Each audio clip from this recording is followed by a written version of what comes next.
Hi, I'm Pete Wilson. I'm really happy to be here and really happy to be part of this initiative for mental awareness. I'm a transformative coach, so I work with clients to help to improve their productivity, well-being, and impact in life. That's my specialist subject, if you like. That's at the core of what I do. So I take that into also working as a coach, as a facilitator, and as a speaker on that. And I like to write about that too. Poetry has been a recent addition to what I do. I write about kind of my experiences of coming across the three principles of understanding, which I know that this is a backdrop to everything that this program's about. But put simply, it's about how I have experienced living from a new way of seeing, a new way of being. It's not that everything in the external world has changed, but it's my view of that has changed, which means that my quality of life and how I'm seeing things and being able to slow down, notice the moment, and be in the moment a lot more. And I find that poetry is a really nice form of me getting below the radar of my thinking, but also reaching others in the same way. So it's kind of sneaking past the intellect and touching a part of you that maybe is behind that. So that's why I'm writing poetry. My early career was representing United Kingdom government and business to the United Nations. So I spent about 15 years traveling around the world doing that. So the whole idea was to simplify international trade, and I was the UK representative doing that, or one of the UK representatives. And it was a wonderful job. It was, I really, really enjoyed the purpose behind it. I enjoyed the people that I was working with, the countries that I was seeing. But I was running at breakneck speed. You know, I was a kind of archetypal, always had a flight ticket in my pocket. Kind of my mantra leaving the house was ticket, passport, currency. So, and I always had a bag packed. So, I mean, the cliche traveler, I was that person, always on the run. And I basically got burned out doing that. And at the time, I associated that very specifically with what I was doing and how I was going about doing it. So I knew that I was running too fast, but I thought that was a response to the external environment, a response to I need to be able to do this better, faster, and more. And so I was speeding up myself to respond. And basically, after 15 years, my body just said, "Okay, enough." And so I developed a lung disease called sarcoidosis, which is very happily now mostly in the background. And I think that was a response to the way in which I was living. It was very speeded up, very stressful way of living. And as I say, at the time, I thought that was to do with the number of flights I was taking, the amount of meetings that I was going to, and the needs in this external world that I needed to respond to. Although at the back of my mind, Anne, I always had the sense of, you know what, it can't be what I'm doing because there's other people that are working the same kind of volume that I am and they're not sick. So I had a back of the mind idea that there must be something else to what was going on, because otherwise everybody would be in the same boat, or the same airplane really as I was, in that we would all be stressed and burned out. So it was a back of the mind thing that I wasn't giving it much attention to, but it really did look like I needed to be working at that pace. At the time, it looked like to me that my life was all consuming about work, and that it was impossible to move into family and having a family and that kind of thing. So it looked like my world was as I've described, and to move from one to the other was very difficult. And I can remember, thinking back, I can remember the highs and lows of that. So kind of coming back off a long haul trip, with 3 days before the next trip, in the middle of jet lag, thinking, what am I doing? But I did know that I enjoyed my work. I was good at it, and I was highly productive. But just something wasn't quite right. So the message I'd like to get across here is that I wasn't in any way depressed or concerned from that point of view. I just knew something deeply about the way in which I was doing it wasn't right. I was highly functional and highly productive, just sped up. And family life didn't seem possible at that time. I knew also that something had to give if I had to move into a family life. I had to finally say to myself, okay, enough is enough, and stop. And so the illness led to 4 or 5 months off work. I can't remember now, but something of that order, and a lot of visits to hospital and all the rest of it. But plainly put, it was a period of enforced rest. And in that time, it became, and at that time, I just got married, and we're just about to have our first child as well. So there was a little bit of a wake-up call around that. But this idea of it can't be what I'm doing, it must be how I'm doing it, took root. And what I did with that was I took that idea and I ran in the wrong direction with it. So what I did was I thought, okay, well, that sounds really insightful. What I'll do is I'll learn more about how to do things efficiently. I'll learn more how to do things in less time, with less effort. And I went on, after I got better, I changed my career to be more facilitating and coaching people, which I was always very good at. But I turned my mission from being a global traveler into how do I get better and better at doing stuff more effectively and efficiently. Is that making sense? Yeah. Yeah. And so I kind of went on a period of going on every course under the sun. So I did NLP training, I did coaching training, I did Gestalt training, I did 7 Habits of Highly Effective People training, I did leadership training, I did Ashridge courses. I mean, you name it. I thought the next course was the answer to this gap inside of me of, okay, I had to stop working the way that I did before.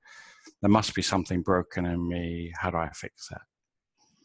So I went on a how to fix it kind of jamboree and replaced my travel with kind of internal stuff that I would add to what I was doing. And after a period of a few years of doing this, I came through the front door of my house, or I closed the door.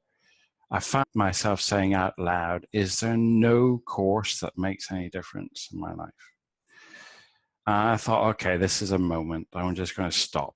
So I stopped everything. I stopped doing the programs or signing up for programs or even looking for anything like that. And over a period of time, not straight away, and that would be a lie, but over a period of time, I started to slow down in myself and started to notice the gaps and the spaces in between and the times when I don't think I really had words for it, but the times when life was happening without me doing stuff to it. Because I think I had confused or kind of redefined impact as I must go out there and do stuff, and it's up to me, or else it won't happen. So it become striving and driving rather than being in the world. So as I slowed down, I noticed that I had more space to be. I went for long walks, I remember, and I kind of started to notice things around me that had previously passed me by. And what I want to be careful in saying is that it's very easy to tell this story in that it's black and white. It was one way and then it became another way. I don't mean that at all. It's just that I started to notice more and I started to slow down more. And that became more important in my life. And then there came a moment in my study. I read a blog by somebody who I had done training with before, and it looked to be pointing to something different. It had the training that I'd done before with this person. Her name's Kim Hare, who you might know, and I've told this story to Kim, so she's comfortable with it. The story I'd done with her before, the training that I'd done with her before, and was in the category of more tools, techniques, and processes to fill my toolbox. But the blog article I read from her this day seemed very, very different from that. It seemed to be really beautiful feeling coming from what she wrote. So I gave her a call and I said, I know you don't know me from Adam because she's trained hundreds of people, but I read your article and it seems very different. And we talked about that and she seemed different. And at the end of the call, I said to her, I hope you don't mind me saying, Kim, but you seem very different to how I experienced you last time around. And she said, I am. And she had been advertising a 2-day program on the course. That day 1 was Michael Neal and day 2 was her. I remember I'd come through the front door and said, I'm not doing any more training. But because as a result of that conversation, I said, listen, I'm going to book on this training. I haven't done any for a few years, but I'm going to come as a result of this conversation. So I went on the training course. Just before then, I'd read Michael Neal's book, Inside Out Revolution. And I actually read it 3 times back to back, because I was left with a feeling that was beautiful, but I didn't understand it intellectually. But I knew enough to know that there was something there. And so when I went on the 2-day training with, day 1 was Michael and day 2 was Kim, they were talking about the Inside Out Revolution. They were talking about 3 principles. And I promise you, I didn't understand a word. I didn't understand a thing. I thought, what have I turned up to? I don't understand this. And I was bringing my intellect to try to understand something that they were pointing to. That was very, very different. I'm trying to think of a metaphor, but one's not coming to mind right now. But I did understand. Michael did say at one point in day 1, are you at home in yourself or are you away in your thinking? And that landed with me for some reason. I didn't quite know why. And that was out of 8 hours of training, that was the one thing I got. And then day two, Kim showed a video in around about lunchtime of a time-lapse flower opening up. It's from a TED talk, and a photographer talking about the beauty of slowness and the beauty of time slowing down. And in that moment, I felt something, and I thought, oh, I'm home. And I connected that to what I'd experienced in day one. But what was really, really impactful for me, and this was the difference that began this journey for me, is that feeling of home was a remembered feeling. It wasn't a new one. And it impacted me in such a way that I said, oh, okay, I know that feeling. Since I hadn't experienced it for very much, or I'd experienced it in tiny little slices, but not associated it with the essence of who I was.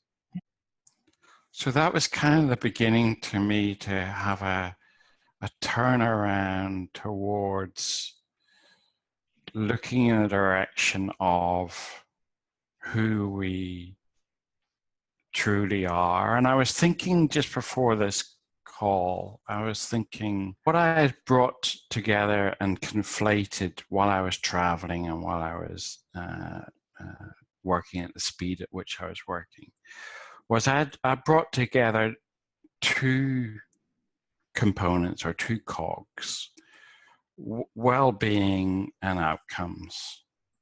And I put them together in the same package and said that basically I'd say that my well-being, my feeling of who I am is connected 100% to what I do. And what I essentially got from starting in looking the direction of that remembered feeling of home is actually they're two different independent cogs. They're two different independent pieces.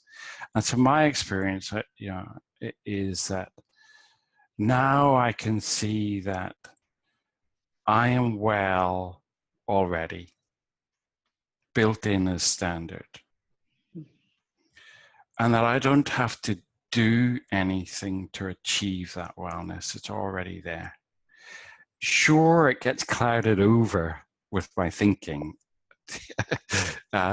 more often than I would like, but when you know it, like you know your name, when you know that feeling is always there, the resilience is such that you keep coming back to it more and more often, and you say, oh, okay, I've woken up out of my thinking. I'm home again. And the beautiful thing is that by knowing that who you are at the core is already well, and having that separate to what you're doing and how you're doing it,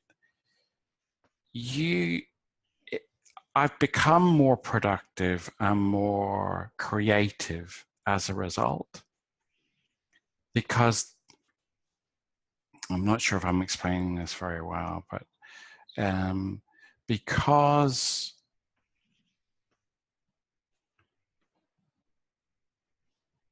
you know that you're not defined by what you're doing. And you're freer in doing what you're doing, and you got less on it. You've got less thinking about the outcomes, less thinking about the criticality of the success and the criticality of, I must be able to achieve that in order for me to be whole. That no longer looks true to me. What looks really true and solid for me is, I'm already well. Now what do I want to do? Okay. And so people may be wondering how when you say I'm already well, how does that fit in with a physical condition? I'm speaking more from more of a whole sense of who I am, but more mentally, spiritually, and then we all have our physical ailments. I'm not talking to that so much, but more about mental and spiritual wellness and wholeness. And what that gives me is, I think many of us go through life with a sense of a not good enough script going around their head, or I must do better, or I must work harder, I must be work faster, or a sense of starting point of I'm not good enough. And what I'm pointing to is that's a lie. We are already whole. We are already well. And that's what I'm pointing to by wellness. And what that means is that we're not looking outside of ourselves to fulfill a gap that we perceive in ourselves. And I think a lot of us, because we conflate those two things, we're looking to the next thing, like I was doing in the courses that I was taking. That next thing will fill this gap, this hole, this sense of not being good enough within me. During that period, in addition to the sarcoidosis, I had constant back pain all the way through that period. And my muscles had got really, really, really tense. And I was on medication, and I was seeing lots of different doctors and specialists, because it was constant, and it was quite prohibitive. But I noticed, I woke up one morning around about the same time that I was, I can't remember if it was just beforehand or just after that I'd done Kim and Michael's course, but around about that time, I woke up one morning at 1 o'clock, 2 o'clock, in pain, back pain. And it occurred to me that I was treating this as a striving thing to fix as well. And it occurred to me that I was seeing a problem and going after it with all guns to fix it, just the way that I've been traveling and just the way that I've done it. And something occurred to me that did not come from me. It came from, it's quite personal, but I don't mind sharing it. It was, Pete, can you love yourself even if your back doesn't get better? It speaks to your point about physicality and spiritual and mental. And my unequivocal answer back to that was yes. And in that moment, my relationship between me and my thinking about my back shifted completely. And I backed off searching and running and checking and seeing one specialist after another. And over time, my awareness of my back was such that I was able to tune into it more. My wisdom was able to tune into it more, so that I noticed when I needed to do a bit more stretching, and I noticed when I'd been sitting down too long, or I noticed when I was pushing myself too hard. And so a new sensitivity arose within me towards that. And it hasn't gone away completely, but my relationship has completely changed towards it, such that my quality of life has just completely improved. So that's exactly to your point. I think it is all related. Yeah. In a nutshell, it separated out my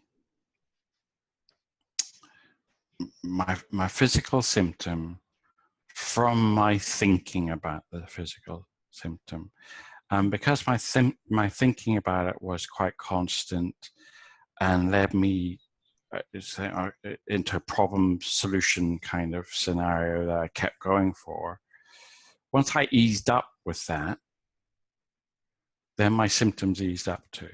Didn't disappear, but it was a lot more graceful to navigate. That's the way I put it. So after having this understanding, what else have you noticed is different in the way that you experience life generally? What's happening in your life now? So I asked my wife about this because sometimes you're a bit too close to it to see yourself sometimes. So I asked my wife about this a few months ago, and the way that she put it, I quite like, which is you are more of who you really are more of the time. And that really resonated with me because I thought, yeah, okay, I haven't changed personality. I haven't changed into kind of, but I'm just more often settled in myself. So there's a life situations still happen, but my responses to those have changed. So there's a resourcefulness and a grace and more peace around those.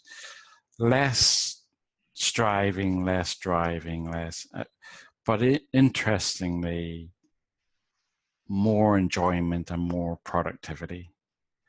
So and they haven't come from lists and actions and striving after it. It's come from a separation of well-being from and an understanding, if you like, of the truth of well-being, and a starting point that says, well, okay, if I'm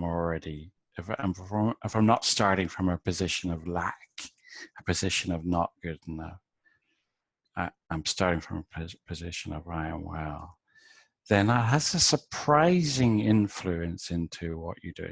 It's such as exponential rather than a one-to-one. If more people in the world had this understanding, how do you see that might have an effect in the world? Great question.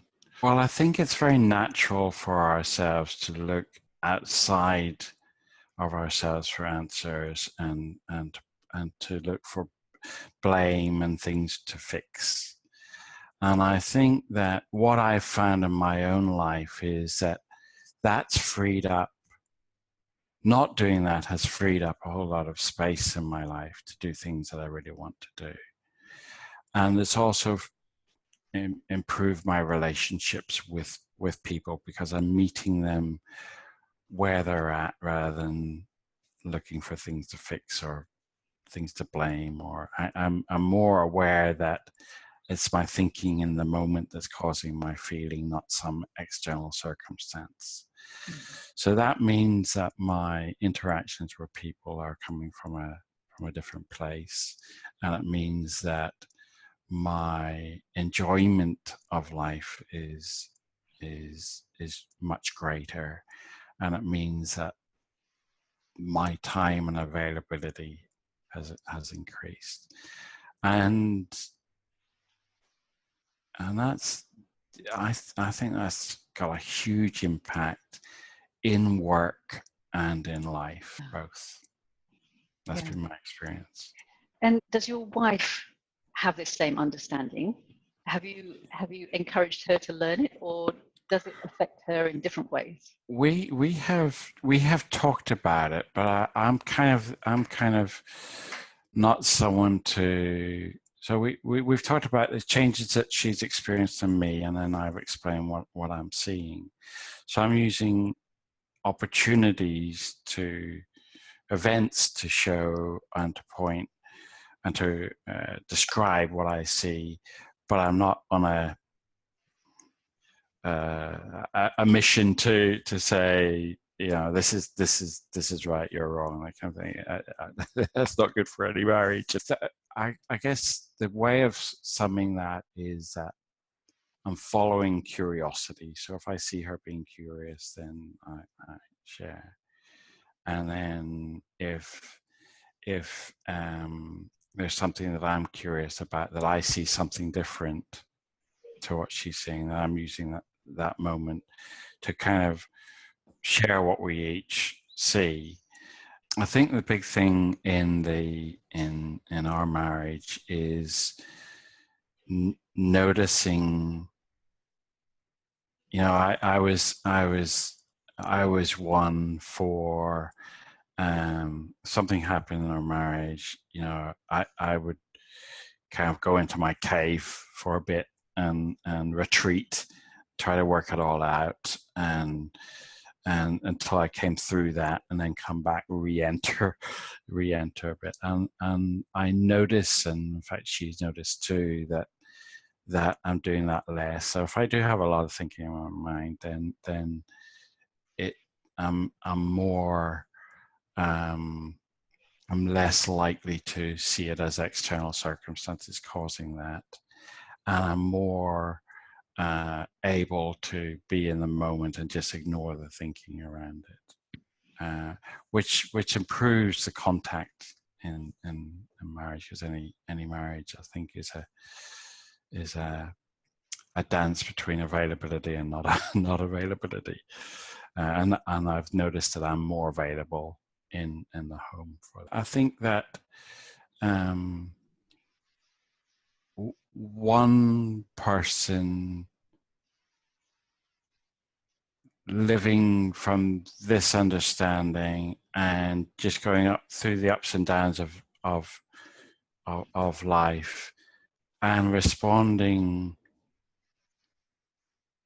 from this perspective is enough over time to have an impact on the marriage. So following on from that then, so you might only need one person in an office perhaps with the understanding to make a huge difference to the impact in a I've not thought of it that way, but that sounds exactly the same.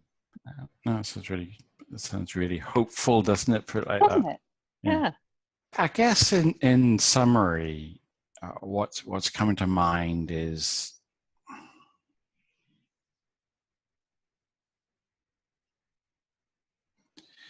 you know, there's a feeling behind the three principles which is undeniably true. It's a feeling, and it's not behind the three principles. That's just a description of what's going on. It's behind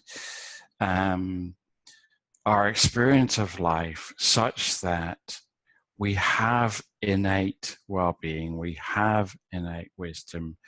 We know that to be true just by looking closer at our lives at the moment where something has come to us from out of the blue, like it did to me about my back. You know, could you love yourself even if your back didn't get better? That wasn't me, that was wisdom coming to me. And we've got many, many occurrences to that. But what we're pointing to is that that's always available. And what we're also pointing to is that external circumstances cannot cause our feelings. Our feelings are directly connected to our thinking. And that's worth looking closer at too. And not taking anybody's word for it, but looking at your own life to see the truth in that. And to feel the feeling that comes with that knowing. And then once you kind of get eyes for that, to trust that feeling.